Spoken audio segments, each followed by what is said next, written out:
Y yo, evidentemente, para hablar del tema de la educación ético-cívica hace falta un seminario o dos o más, ¿no?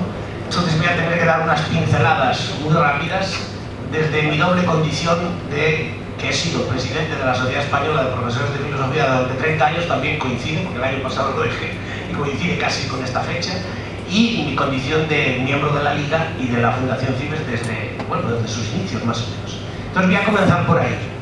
El título que yo le voy a dar es La educación ético-cívica, una historia interminable. Por lo menos no terminada. No sé si interminable, pero desde luego en 2016 todavía no está terminada. Como sabéis, por la vuelta de la 11, ¿no? Entonces voy a hacer unas breves pinceladas antes de dar la palabra a Julio y a Ana, cada uno en su aspecto. Introduciré un poco para que ellos complementen o amplíen o digan aquello que les sugiera, ¿no? En el momento en que estamos. Entonces, las tres pinceladas que voy a dar tengo que cifrarlas en 3 leyes, porque en este país, como todos sabéis, tenemos leyes educativas, ¿no? Aunque a veces no se cumplan como deberían. Entonces, la primera fue la LOCSE, la segunda fue la LOE y ahora estamos en la 11. Entonces voy a diseñar brevemente cómo conocí yo a Victorino y a Luis Gómez-Llorente en el Hotel Suecia, que me llamaron ellos, creo que fue así, me llamaron para que, como presidente de la Sociedad Española de Profesores de Filosofía, planteáramos qué hacíamos con la ética o cómo enfocábamos esto. Entonces esto es muy curioso porque desde ese origen de que los profesores de filosofía dábamos la ética en el PUN hasta hoy, en que en la 11 otra vez volvemos a las andadas de 1980, fijaos el retroceso histórico que esto supone en términos ideológicos y en términos de avance y de progreso, volvemos otra vez a la ética opuesta a la religión, aunque no se llame así, se llama ahora valores ético-cívicos o valores sociales. Han querido el barniz de los valores, ¿no? Como se habla de educación en valores en todas las escuelas privadas y concertadas, pues también ellos han asumido esa terminología. Pero esta terminología es muy importante porque se va a ver a lo largo de estas breves reseñas que voy a hacer histórica de las 3 leyes, cómo desde el momento filosófico en que empezamos a dar ética en el año 1980, los que entonces estábamos, hasta ahora ha habido un giro social, un giro político, un giro democrático a todos estos elementos que ha hecho que los filósofos, la comunidad filosófica, que muchas veces está en el cielo platónico o que vive en la nube, no en la nube de internet, sino en otras nubes, ¿no? Hemos tenido que ir adaptándonos, ¿no? Y yo creo, humildemente o modestamente, que he hecho ese papel de canalizar, ¿no? Lo que la Liga y CIBES planteábamos a la comunidad filosófica, porque al final los que llevaban eso al aula eran la mayoría de los profesores de filosofía. Y a mí me ha tocado, con toda modestia, hacer ese papel y en muchos casos muy difícil, porque en la comunidad filosófica, como todos sabéis, hay muchos elementos, ¿no? Complicados, difíciles, y cada uno quiere hacer lo que le parece, ¿no? Y no se ajustan ni siquiera muchas veces a las normas legales que proceden del Ministerio. Por lo tanto, brevemente, para que os hagáis una idea, sobre todo los que no están en este ámbito de la educación ético-cívica y, bueno, trabajan en unas cuestiones más técnicas, ¿no? O más de activismo, ¿no? Es muy curioso que en la LOCSE tuvimos que discutir con el señor Marchesi, y hay anécdotas bastante duras, porque era un hombre, con todo respeto, un poco creído, un poco petulante, un poco, ¿no?, de que lo que él decía tenía que ponerse en el boletín y hacerlo inmediatamente. Insistía en la transversalidad, todos se acuerdan de eso, ¿no?, más o menos, la transversalidad, que todo impregnaba todos los valores y que una asignatura no tenía ningún sentido. Nos costó muchas discusiones y muchos debates agrios a veces, ¿no?, con Luis, con Juana Serna, con todos nosotros, hasta que le convencimos de que al menos introdujera un bloque llamado vida moral y represión ética. ¿Veis todavía la densidad filosófica de los términos? Ese es el giro que quiero haceros ver, ¿no?, de cómo se pasa de lo filosófico a un aspecto más social, más cívico, más de democracia, más político, en el mejor sentido de la palabra, ¿no? No político partidista, sino de la polis, de ciudadanía. Por lo tanto, eso es muy importante. La vida moral y la reflexión ética se consigue introducir como un bloque, pero luego el problema es que ya las autonomías empiezan a tener, ¿no?, propias competencias y se queda solo el territorio MEC, que era el territorio de las 20 y tantas provincias que aún mantenía el MEC. Ahora el territorio MEC, como sabéis, es Ceuta y Melilla, ¿no?, prácticamente. O sea, que ha quedado reducido a la nada. Entonces cuesta mucho esa implantación y finalmente se consigue que esa vida de reflexión ética entre, pero estaba en el bloque de ciencias sociales. Veis ahí otra vez la pugna entre filosofía y ciencias sociales, esa ambivalencia que entonces se mantenía. Luego después vendría, bueno, vino los periodos del PP, como todos sabéis, no se cuenta ni con CIBES, ni con la Liga, ni con... Bueno, pues la SESI tenía que contar, porque como yo era el presidente de una sociedad no profesional, pues sí que me llamaban, pero evidentemente yo no podía, ni tenía capacidad, ¿no?, para influir en ese sentido, en el sentido de la Liga y de Cives yo me mantenía una especie de esquizofrenia mental a la hora de actuar desde el punto de vista filosófico de la comunidad o desde el punto de vista de la Liga o del laicismo. Luego vino la LOE. No hace falta recordar las polémicas no tan fuertes que hubo en los medios de comunicación, en muchos sectores, ¿no? Donde evidentemente la palabra clave, o una de las palabras claves, era adoctrinar. Ustedes se dedican a adoctrinar. Y además están utilizando la ideología de género, de la cual puede hablar después un poco Ana, si tenemos tiempo. Efectivamente, todo aquello en torno a un contexto político donde se había aprobado la ley de matrimonio homosexual, que fue en aquella época también, 2004 me parece. Entonces, cuando el señor Tiana, que era nuestro interlocutor, ¿no?, nos recibe en muchas ocasiones y recibe propuestas y recibe ideas y sugerencias bastante bien elaboradas, yo creo, ¿no?, por parte del proyecto Cives, bueno, pues cometen, y hay que ser también críticos con esto, un grave error, y es poner una sola hora, ¿no?, para la educación para la ciudadanía. El giro era ya claro, ya no solo realmente ética, no era vida moral y represión ética, era educación para la ciudadanía y los derechos humanos. Evidentemente yo creo que ese giro social, político y cívico es evidente ya. Y eso muchos profesores de filosofía o no lo han querido entender, o no lo han sabido entender, o nadie se lo ha explicado, ¿no? Pero evidentemente ahí hay un giro ideológico muy importante. Evidentemente Europa también insiste ya en esos años, en los años 2000, las recomendaciones, o sea, Europa también nos está llevando por ese camino de educación para la ciudadanía europea y democrática. Y bien, ¿qué se consigue con eso tras toda la polémica? Bueno, se instaura por fin, pero la práctica educativa, desde mi punto de vista, no quiero ser autocomplaciente, en muchos centros no se ha podido hacer bien o no se ha hecho lo suficientemente bien, y uno de los errores que además le advertimos a Alejandro Tiana y a José Luis Pérez Iriarte, que también estaba en todas estas conversaciones, es que no se puede tener una asignatura de 1 hora, que esto es condenarla al fracaso. Y yo creo sinceramente que aquello fue un error muy grave, que además se les advirtió con tiempo de que estas cosas no se pueden hacer así. Hay que dotar de medios, hay que formar al profesorado y hay que poner un horario digno de cualquier asignatura. La ética tenía 2 antes, ¿os acordáis? Y al poner una, esto fue a reducirlo a la nada. Y luego viene el nuevo giro que ha dado el PP, ¿no?, en el cual ya se advertía de que iban a eliminar la asignatura, ¿no? El nombre de la asignatura, desde luego Educación para la Ciudad no existe, y los enfoques que se le han dado ha sido volver otra vez a aumentar las horas de religión. Hay una educación de religión como creo que en ningún país europeo, ¿no?, todas las horas de primaria y de secundaria, e incluso que harían en el bachillerato. Le han enfatizado además dándole un carácter de promedio para las becas, ¿no?, y para las ayudas, con lo cual todavía lo han privilegiado más a la religión católica, y no han tenido en cuenta las recomendaciones del Consejo de Europa, por lo cual le ha dado un tirón de orejas, ¿no?, el comisario europeo, ¿no?, al ministerio, y el Consejo de Estado incluso también le dijo que no estaba haciendo bien con esta asignatura. Entonces, ¿cuál es la situación ahora? La situación es un impasse, porque ahora dependemos de una cuestión de consenso político, ¿no?, de un acuerdo que parece que hay, por lo menos un acuerdo previo, de conseguir derogar la LOMCE y volver a una situación en que la educación para la ciudadanía y los derechos humanos sea un núcleo de educación básica fundamental para todo el alumnado, es decir, escuelas concertadas, privadas, por lo menos en la ESO, en varios cursos, ¿no?, y en el bachillerato y en la primaria, por supuesto, y tratar de conjugar otra vez los 2 elementos, una transversalidad y que sea una asignatura específica, que es como quedó en la LOE, ¿no? Entonces, en esas estamos. Por eso digo yo que la historia, muy brevemente contado, porque hay muchos más elementos, detalles y discusiones, ¿no?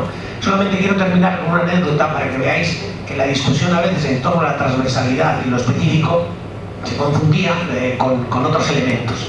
Cuando se dice que todo el mundo puede hablar de valores y que todo profesor es un educador, que es lo que existía, Marchesi y compañía, también nosotros respondíamos. Gómez Llorente hablaba de la química. La química puramente teórica no sirve para nada, hay que ir al laboratorio, donde realmente se ejercita es en el laboratorio. Y otros insistíamos en que la lengua también la tenemos todos, pero hay un profesor de lengua, ¿no? Todos hablamos, todos nos expresamos, todos escribimos, pero no todo el mundo es especialista en lengua, en lingüística. Por lo tanto, los especialistas, que se suponía que eran los profesores de filosofía, pero con los cuales la tarea de convencerles de que esto era algo importante y algo fundamental, ¿no?, en la educación, no ha sido fácil.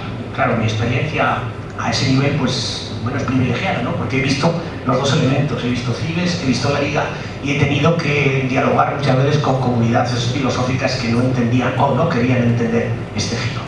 Simplemente quería haceros ver eso, ¿no?, los giros que ha ido dando la educación ético-cívica y cómo ahora nos volvemos otra vez a retrotraer a situaciones bueno, de 1980 con el señor Otero Novas, ¿no? A volver a oponer valores morales y valores religiosos, religión frente a una idea que es fundamental en toda Europa, y es frente a los fundamentalismos, frente a todo tipo de integrismos y frente a una cosa que ayer en un congreso internacional que estuve en la Autónoma está surgiendo mucho. El norte de Europa, el 80 y el 90% en Suecia, en Finlandia, en Noruega, es xenófobo. En las encuestas está saliendo xenofobia hasta unos límites que yo no conocía, el 80 y el 90%. Y estoy hablando de Dinamarca, Suecia, Finlandia, etc. Es decir, que la xenofobia no es una cuestión baladí, es una cuestión que está impregnando y está inmersa casi en el tejido social de muchos países del norte de Europa. En cambio, Italia, España y Grecia, mucho menos, la xenofobia bajísima, mucho menos, y el racismo. Lo cual quiere decir que aquí tenemos, ¿no?, varias Europas con distintas ideas acerca de los valores y el acoger a los demás. Bueno, lo siento que no pueda extenderme porque la educación ético-cívica todavía está en el aire y vamos a tener que seguir luchando, ¿no? Muchos años veremos a ver cuáles son los resultados electorales para que, bueno, la Liga y Cibes podamos seguir jugando un papel importante, ¿no? Sea cual sea el gobierno. Espero que cuenten con nosotros. Muchas gracias. Muchas gracias a Julio, muchas gracias a Luis, porque ellos ya lo han contado prácticamente todo sobre la educación para la ciudadanía y todo este tipo de cosas, y me dejan un espacio para que yo hable de mí. Así que perdónenme, pero yo voy a hablar de mí. Y voy a hablar de mí desde incluso antes de la Liga, porque quiero decirle a Juan Pablo Ortega lo encantadísima que estoy de verle, porque yo le conocí 10 años antes de que se fundara la Liga, por lo tanto bastante antes que Cibes, porque fuimos compañeros en el Gregorio Marañón, en Madrid, en el Instituto Gregorio Marañón.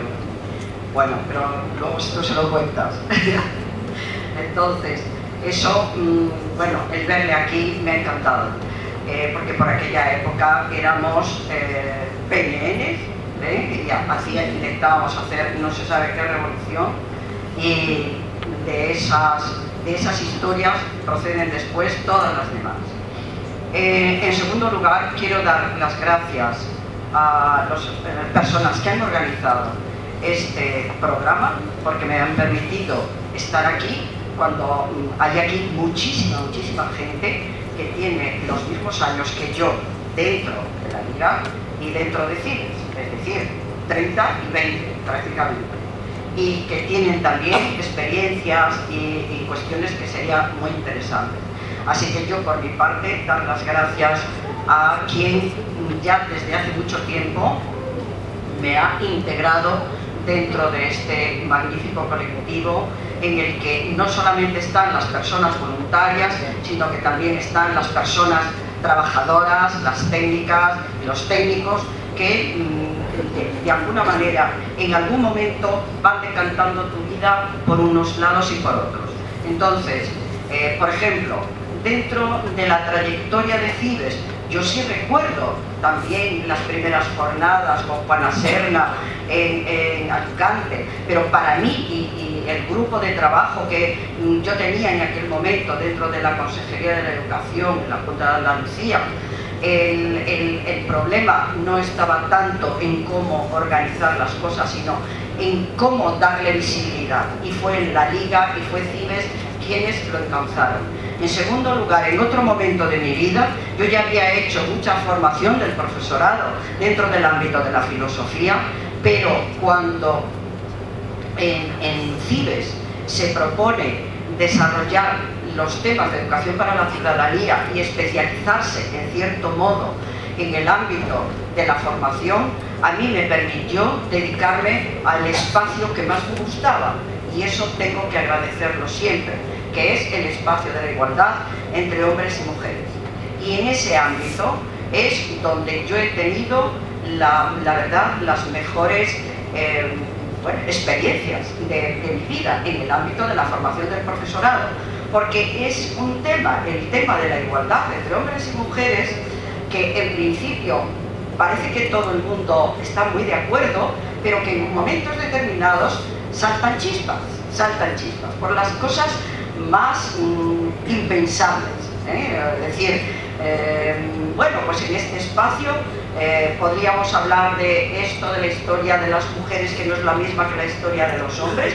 No es la historia que nos han contado, porque la historia que nos han contado es una historia de hombres, hecha por hombres, y en cierto modo las mujeres eran el bagaje que llevaban los hombres y tal. Había mujeres excepcionales, y siempre en el profesorado hay un aspecto que es, bueno, sí, pero entonces en ese caso yo, por ejemplo, tengo experiencias magníficas, por ejemplo, con la gente de la FERE. Es decir, aquella parte del profesorado que pertenecía a los colegios religiosos, pero que aceptaban la educación para la ciudadanía.